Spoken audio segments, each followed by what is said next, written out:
बात करेंगे झारखंड की। झारखंड में चंपई सोरेन के लिए स्वागत समारोह का आयोजन हुआ। बीजेपी के तमाम दिग्गज नेता वहां दिखाई दिए, लेकिन सबसे ज्यादा चर्चा में सीता और गीता रही, यानी सीता सोरेन और गीता कोड़ा। देखिए, जेएमएम की तरफ से लगातार यह भी कहा जाता है कि चंपई सोरेन का हाल सीता और गीता की तरह होगा, लेकिन सीता और गीता आज दोनों पूरे फॉर्म में दिखी और उन्होंने एक के बाद एक जेएमएम पर आरोप भी लगाए और कई गंभीर आरोप सीता सोरेन ने भी लगाए। ज्यादा जानकारी के लिए इस वक्त हमारे साथ हमारी संवाददाता करिश्मा है। करिश्मा, देखिए, अगर देखा जाए तो इससे पहले लगातार जेएमएम की ओर से यह कहा जाता रहा है कि चंपई जी का हश्र सीता और गीता की तरह होगा, लेकिन सीता और गीता आज दोनों ही पूरे फॉर्म में नजर आई और उन्होंने निशाना साधने में जेएमएम पर और हेमंत सोरेन पर कहीं कोई कसर नहीं छोड़ी। क्या कुछ मायने हैं इसके?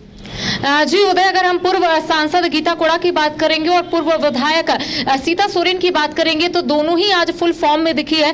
देखिए, आज जिस तरीके से चंपई सोरेन ने बीजेपी की सदस्यता ग्रहण की है और इस बीच आपने देखा होगा कि बीजेपी के कई जो दिग्गज नेता है वो मंच पर मौजूद थे, लेकिन सभी की निगाहें टिकी हुई थी कि क्या सीता सोरेन और गीता कोड़ा भी मंच पर रहेगी, और बिल्कुल ऐसा ही हुआ। दोनों ही भाषण के दौरान कई बातों का दोनों ने ही जिक्र किया है। देखिए, अगर हम सीता सोरेन की बात करेंगे तो उनका यही कहना है कि हेमंत सोरेन अपनी मनमानी करते हैं, पार्टी में सिर्फ उनकी चलती है और ऐसा वो सोचते हैं कि जो वो बोलेंगे वही पार्टी के तमाम जो सदस्य हैं वही करेंगे। देखिए, उनका ये भी कहना था कि 14 साल तक उन्होंने इन तमाम चीजों को देखा है, सिचुएशन को लगातार टैकल करने की कोशिश कर रही थी, हैंडल करने की कोशिश कर रही थी, लेकिन उनका कहना था कि 14 साल के बाद उन्होंने ये सोचा कि अब वो इस परिवार से, इस पार्टी से अपने आप को दूर रखेंगी।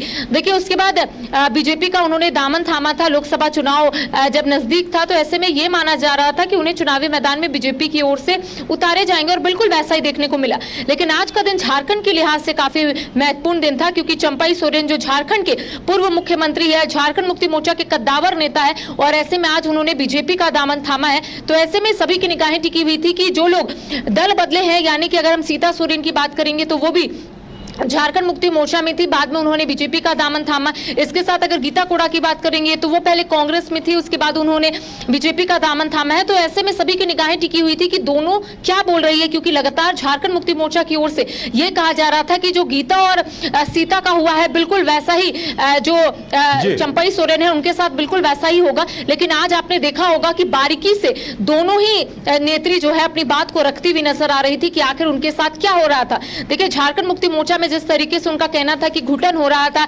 हेमंत सोरेन तमाम चीजों को देख रहे थे, वो किसी की बात नहीं सुनते। देखिए, उनका यह भी कहना था कि तीर धनुष जो है वो किसी का जागीर नहीं है, तीर धनुष स्वर्गीय दुर्गा सोरेन की देन है, लेकिन अब वो हेमंत सोरेन के हाथों में चला गया और हेमंत सोरेन सभी पर हमला कर रहे हैं। और ऐसे में उनका यही कहना था कि जो दिग्गज नेता है, जो बड़े लीडर है, वो लगातार झारखंड मुक्ति मोर्चा का साथ छोड़ते हुए नजर आ रहे हैं। लेकिन दूसरी ओर अगर हम गीता कोड़ा की बात करेंगे तो वो कोल्हान से आती है, सांसद भी रह चुकी हैं। तो ऐसे में ये माना जा रहा था, क्योंकि देखिए चंपई सोरेन भी कोल्हान से आते हैं, और अगर हम कोल्हान की बात करेंगे तो 14 सीटें हैं, लेकिन भारतीय जनता पार्टी को एक भी सीट पर जीत हासिल नहीं हुई थी 2019 में उदय।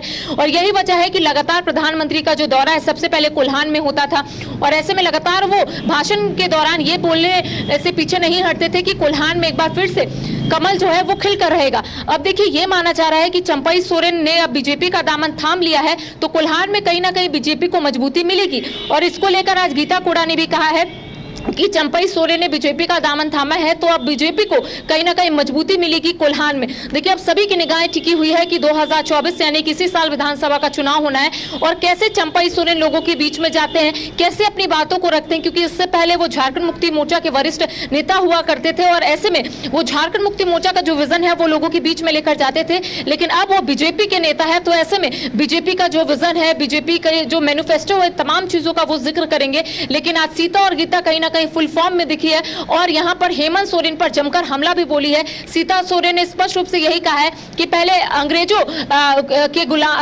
का गुलाम जो है यहाँ के लोग देखते थे, उनकी गुलामी सहते थे, लेकिन अब हेमंत सोरेन जिस तरीके से अपनी बात रखते हैं वो किसी की नहीं सुनते हैं, सिर्फ अपनी चलाते हैं। तो कह सकते हैं आज सीता सोरेन ने एक जरूर लिस्ट बनाकर वो आई होगी कि आखिर उनके साथ क्या क्या हुआ था जब वो पार्टी के अंदर थी, क्योंकि वो 14 साल का यहाँ पर जिक्र कर रही है कि 14 साल में वो किस तरीके से जूझ रही थी, पार्टी के अंदर कैसा उनके साथ बर्ताव हो रहा था, किस तरीके से परिवार वाले उनके साथ बर्ताव करते थे, तमाम बातों का उन्होंने जिक्र किया। तो कह सकते हैं कि गीता और सीता फुल फॉर्म में तो जरूर दिखी है, लेकिन झारखंड मुक्ति मोर्चा के जितने भी कद्दावर नेता हैं उनका यही कहना है कि जो गीता और सीता का हुआ है भारतीय जनता पार्टी में, उनको सम्मान नहीं मिल रहा है।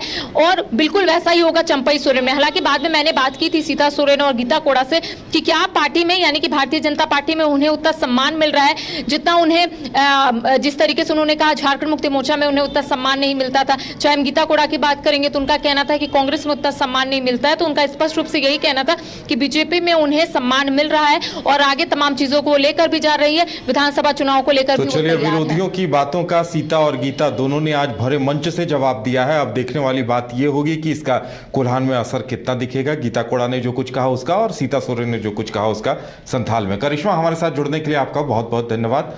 तो चंपई सोरेन के स्वागत समारोह में सीता और गीता दोनों ने ही जेएमएम और हेमंत सोरेन पर जमकर निशाना साधा।